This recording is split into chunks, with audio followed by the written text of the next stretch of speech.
All right, today we're going to solve for Ka. This chapter from now on is going to follow very much, next couple of days, very much like what we did in Kc for the first equilibrium chapter. I'm going to show you with two examples how to solve for Ka, and then I'll give you a little bit of time to work on, we have a double period today, a little bit of time to work on some of those problems. And then I'll, in the next period, show you how to use Ka to solve for x. I mean, both of them are going to look very familiar to you. You did the exact same stuff in the equilibrium chapter, the first equilibrium chapter, solving for Kc. Okay? So none of this is going to be surprising. I think even people who didn't do well on the last test in your class had no problem with this. Okay? And you won't either. Actually, next period, we have a very welcome shortcut I'm going to show you, a little hint. You don't have to worry. You do a lot of the same stuff you did last chapter. All right, so get all this copied. Ooh, look at that. That's from the last one. And let's do this problem. All right. Now, first off, I'm told I have a monoprotic acid. I'm going to use as a general formula. I think I did it yesterday for a monoprotic acid, HA. Okay? HA. H, and then whatever the negative ion is. You can use that all the time if you want to, even if I do give you a specific thing. I mean, the one specific one I'd like you to use, because it is used all the time, is vinegar, acetic acid. All right, but the other ones, I mean, they're going to give you benzoic acid and a couple of other propanoic acid, all these different ones in the homework. And you could just use HA to shorten it up a little bit. All right, so here's my equation. HA plus water yields. Now, you should know by now what that's going to give me. It's going to give me the same thing it gave me with strong acid, only it is reversible, and it's going to go both ways. I'm going to get hydronium ions and whatever the negative ion is. Now, it's not a strong acid, so I have to do the ICE for this guy. But the problem last chapter was with some people who didn't know whether they're solving for Ka. This happened to multiple people. Okay? If you wanted to see your old test, you can. A couple people asked, they were surprised they didn't do as well as they thought they were going to. If you want to see your old test, you just got to come in and I'll show it to you. But I'll bet you money, if you got like a really poor grade, you did 1 or 2, because I mean, if it was just a math mistake, an algebra mistake, it was only 1 or 2 points off. So chances are, you did one like this where you tried to solve for x. You tried to solve for x when you actually were never given Ka. All right, or vice versa. You did the other way. Now, I know it seems crazy while I'm doing it, you wouldn't do that, but because you get it mixed up. I mean, that's the problem. All right, so let's try it. Let's just set it up what we got here. We're told we have a 0.100 molar HA. I don't care about water. Normally, last chapter, I had to write down waters. He would be the other reactant. I don't care about him. He's constant. 0 of this, 0 of that. We know it only can go one way, -x, +x, and +x. I know you might be thinking, well, we're going to have any pressure and volume. No, not in this chapter. So that's going to make it easier. Something else I'm going to show you next chapter is next period is going to make it easier. You're going to find that actually this chapter is easier equilibrium problems than the previous one. 0.100 -x, x of x. Okay? Now, here's the problem. I don't go and start getting out my calculator for the quadratic formula. This is not solving for x. I know what x is. X is told to me by that number right there, the pH. Somehow or other, I can tell what the hydronium concentration is from the pH, can't I? Right? Because the pH equals the negative log of the hydronium, correct? Remember that? That's what the pH equals. So if I rearrange that like we did just yesterday, I did do one backwards yesterday, right? Yep.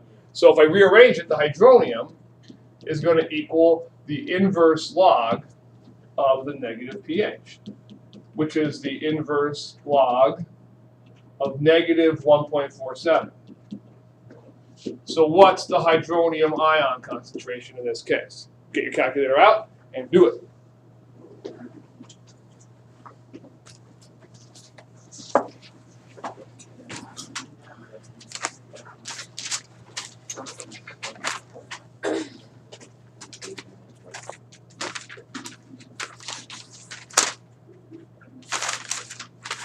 Who's got an answer? What do you get?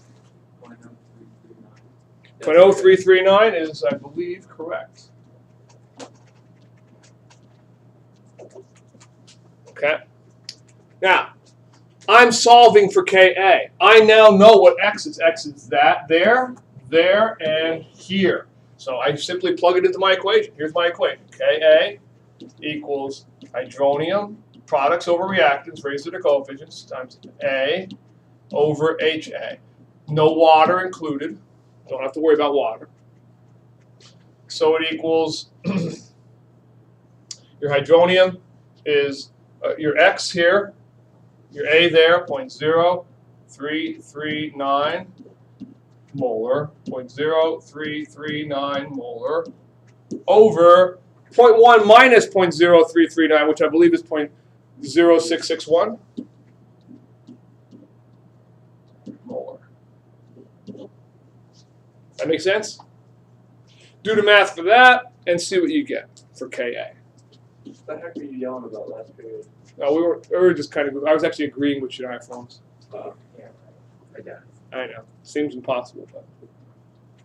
Schroeder said you were crazy. That reaction will never occur. So, what'd you get for that? 0.0174. Yeah, that sounds right to me. So that's what Ka equals, and I'm done. That's all I have to do for a problem like that. This problem is very similar. Let's think back. The one thing I hope stuck in your mind from last chapter was the big lab we did using the Spec 20, where the stuff over here turned red and the other stuff was clear. So that's what we did. We knew the concentration of the reactants in that lab. We measured how red the product was, and then we did it just like this, and we solved for Ka. That's exactly what we did in that lab. It's exactly what you do in this one, and believe it or not, it's exactly what you're going to do in this next one. The only difference is going to be you're going to know X a different way. This time you're not told the pH, you're told the percent ionization, but that's okay. I can do that.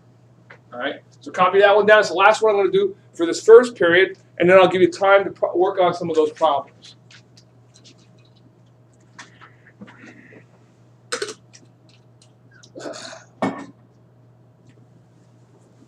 And the next period we'll do solving for X given Ka.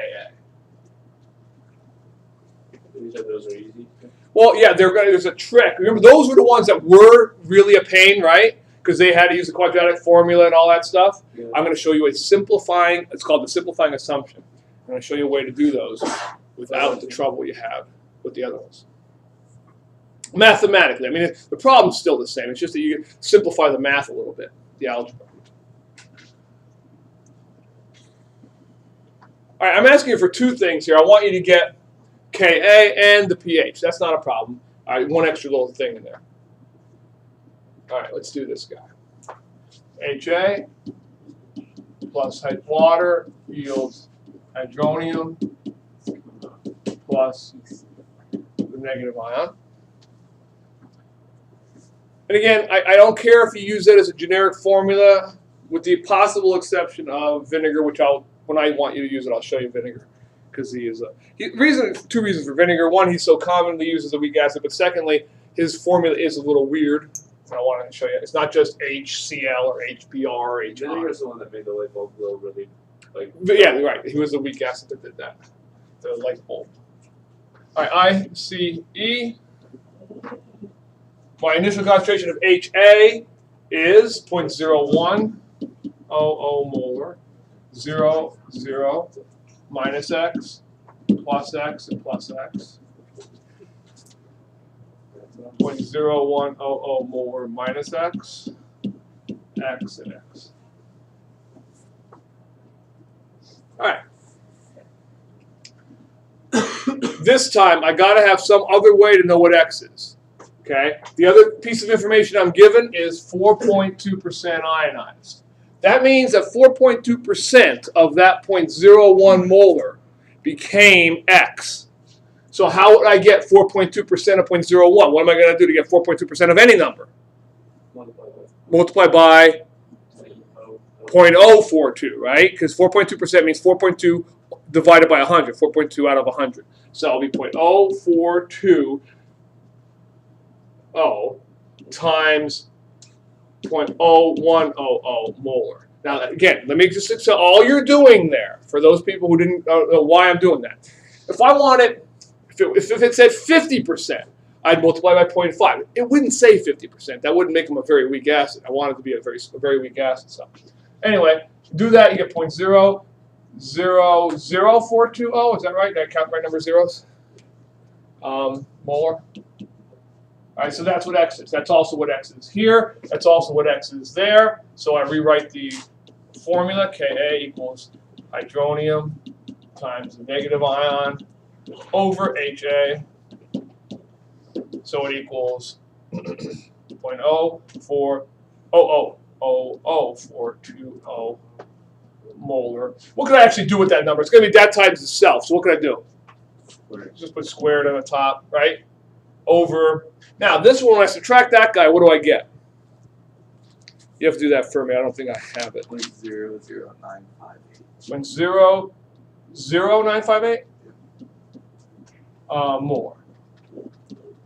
So my Ka comes out to be, do the calculation for that. And by the way, the units would be molar squared divided by molar is going to be molar. What are you going to get for Ka? Anybody get it? Somebody's got to get it.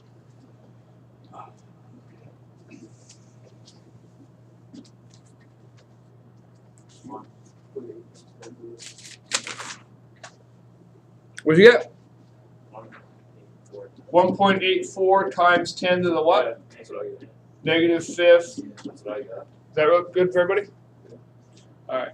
Now, look, I'm not quite done with this one. That will be the end of the problem if it just asked me for the Ka, but it asked me for one other thing here.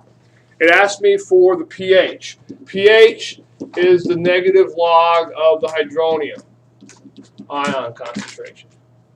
I know the hydronium ion concentration. He just happens to be what? X. He's X. 0.0 negative log of 0.000420 molar.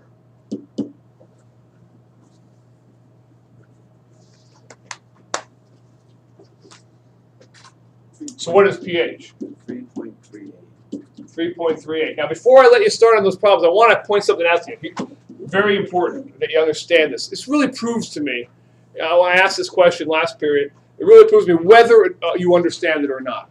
Okay? If this had been a strong acid and not a weak acid, what would the pH have come out to be? Think. Don't yell it out. It's a very simple answer. If this were a strong acid and not a weak acid, and I was told I had a 0.01 molar solution of a strong acid, what would my pH of that guy be?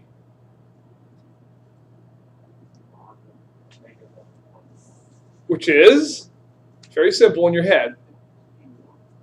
Jesse? 2. It would be 2. The pH would be 2. Here's why. Isn't that the concentration? What is that in scientific notation? 1 times 10 to the negative second, right? And what is pH? It's the power of 10, right? So it'd be 2. The pH should be 2 if this were a strong acid. It's a weak acid.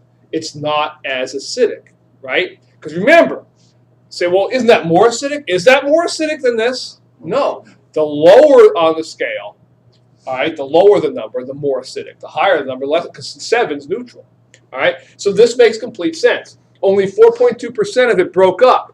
So instead of getting a pH of 2, which I should have if it were a strong acid, I only get a pH of 3.28. It's not as strong an acid.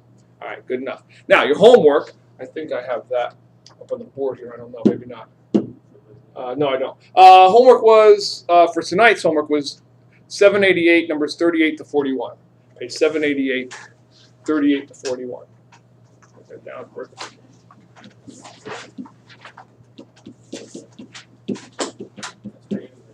Okay, because the ones you did last night were 30 to 33. All right.